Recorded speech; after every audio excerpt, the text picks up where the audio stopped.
এই দেশে ইসলামের রেজিস্টার্ড শক্তি হলো আহলে সুন্নাত ওয়াল জামাত। আহলে সুন্নাত ওয়াল জামাতের এতদিনের যে মেরুদণ্ড, 26 তারিখ সেই মেরুদণ্ড চেঞ্জ করে ফেলেছি আমরা। আমাদের বডিতে, আহলে সুন্নাত ওয়াল জামাতের বডিতে নতুন মেরুদণ্ড প্রতিস্থাপিত হয়েছে। যেই মেরুদণ্ড মেড ইন কারবালা, এটা ভাঙ্গে কিন্তু মস্কায় না।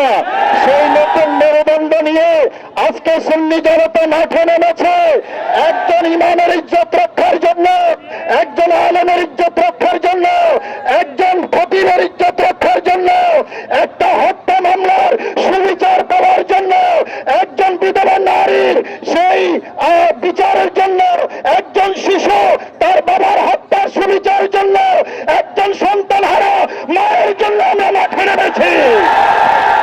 আমার ভাইয়া, পুলিশ কি আচরণ করেছে আমরা সেটা দেখেছি। আমরা 5ই আগস্টের আগে সেই যাত্রাবাড়ি থানার যে পুলিশ, সেই পুলিশের আচরণ দেখছি গাজীপুরের পুবাইল থানা পুলিশের মধ্যে। কথা বলেন ঠিক কিনা? আমি সরকারকে বলবো নতুন একটা পাঠশালা দরকার। এখনো যে সকল পুলিশের আচরণের মধ্যে 5ই আগস্টের আগে ওই যাত্রাবাড়ি থানার আচরণ আছে, তাদেরকে পাঠশালায় ভর্তি করুন, তাদের আচরণ চেঞ্জ করুন। যদি তাদের আচরণ চেঞ্জ না হয় তাহলে তারা আপনাদেরকে ডুবাবে, সরকারের সম্মান নষ্ট করবে, এবং সেদিন বেশি দূরে নয় আরেকটা জুলাই বিপ্লব হবে এই দেশে। আমার ভাইরা, আমরা কারো পরিপক্ষ নই। এই দেশে আমাদের অধিকার আছে। সারা বাংলাদেশে হাজার হাজার আলেম ওলামা সুন্নি পীর মাশায়েখ যারা আছে, তারা যদি মাঠে নামে তাহলে কোন শক্তি এই দেশে দাঁড়াতে পারবে না। আমার ভাইরা, মনে রাখবেন, আমরা কোন বিচ্ছিন্ন শক্তির নাম নয়। এই দেশে ইসলামের রেজিস্টার্ড শক্তি হলো আহলে সুন্নাত ওয়াল জামাত। আর এই রেজিস্টার্ড শক্তির নেতৃত্ব উলামায়ে কেরাম সুন্নি পীর মাশায়েখ। কথা বলেন ঠিক কিনা? আমার ভাইরা, আমরা বিচার না নিয়ে, সুবিচার নিশ্চিত না করে আমরা ঘরে ফিরে যাব না। আমরা শহীদ হালিমকে হারিয়েছি, বিচার পাই নাই, হৃদয় রক্তক্ষরণ হয়েছে। শহীদ লিয়াকতকে হারিয়েছি, বিচার পাই নাই, হৃদয় রক্তক্ষরণ হয়েছে। আমরা সুলাইমান চৌধুরীর চক্ষু শহীদ হয়েছে, বিচার পাই নাই, এখনো হৃদয় রক্তক্ষরণ হচ্ছে। আল্লামা নুরুল ইসলাম ফারুকী শহীদ হয়েছে, বিচার পাই নাই, হৃদয়ে ব্যথা নিয়ে এখনো ঘুরি। আল্লামা বাকিরুল্লাহ নিখোঁজ হয়েছে, বিচার পাই নাই, এখনো রক্তক্ষরণ হচ্ছে। এবার রইসুদ্দিনের রক্তের মাধ্যমে প্রতিটা রক্তের বিন্দু বিন্দু আমরা বিচার আদায় করে থাকি ইনশাআল্লাহ। আমার ভাইয়া, যারা রইসুদ্দিনকে হত্যা করেছে, আমরা তাদেরকে চিনি। সুন্নি জনতা মাঠে নেমেছে, আর ঘরে ফিরে যাবে না।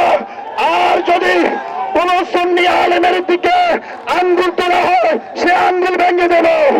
কোন পীর মাশায়েখের উপর আক্রমণ হবে, সেই আক্রমণ প্রতিহত করব।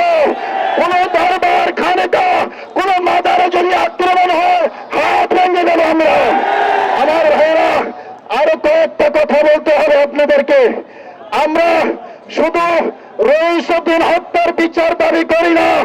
যারা মানবিক করিডোরের নামে বাংলাদেশের স্বাধীনতাকে হত্যা করার পায়তারা চালাচ্ছে, সেই সকল পশ্চিমাদের কালো হাত সুন্নির জনতা ভেঙে দেবে। যারা নারী কমিশনের নামে এই দেশে কোরআন সুন্নাহ বিরোধী নারী আইন প্রতিষ্ঠা করতে চায়, তাদেরকে আপনার পাগলাখানায় পাঠিয়ে দেব। এই দেশে কোরআন সুন্নাহ বিরোধী কোন আইন পাশ হতে দেওয়া হবে না। আমার ভাইয়েরা, আমরা চট্টগ্রামবাসী, আপনারা যারা আছেন, সেন্ট মার্টিনের কি খবর এই জনতা জানতে চায়। আপনারা রাজি আছেন তো? সেন্ট মার্টিনের কি খবর এই জাতি জানতে চায়। সেন্ট মার্টিন দিয়ে, মানবিক করিডোর দিয়ে সীমান্ত এলাকায় আরেকটা ইসরায়েল প্রতিষ্ঠা করার আমার ভাইয়েরা, আমরা প্রশাসনকে বলতে চাই, এই দেশের সুন্নি মুসলমান সত্যিকার অর্থে দেশপ্রেমিক, দেশ বিরোধী যে কোনো ষড়যন্ত্র প্রতিহত করব, ইসলাম বিরোধী যে কোনো ষড়যন্ত্র প্রতিহত করব। আমরা ভেবেছিলাম রাষ্ট্র সংস্কার হবে, সাধুবাদ জানিয়েছিলাম, এখনো সাধুবাদ জানাই। আমরা একটা গণতান্ত্রিক শান্তিপূর্ণ রাষ্ট্র ব্যবস্থা চাই, তার জন্য সংস্কার অপরিহার্য।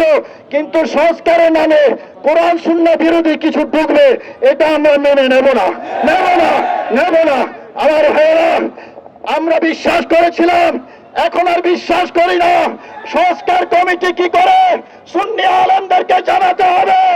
সুন্নি আলেমদের মতামত ছাড়া এই দেশে কোন সংস্কার প্রস্তাব বাস্তবায়ন হতে দেব না। আমি সবাইকে রাজপথে থাকার উদাত্ত আহ্বান জানিয়ে আজকে এই বক্তব্য এখানে শেষ করছি। আসসালামু আলাইকুম ওয়া রাহমাতুল্লাহি ওয়া বারাকাতুহু।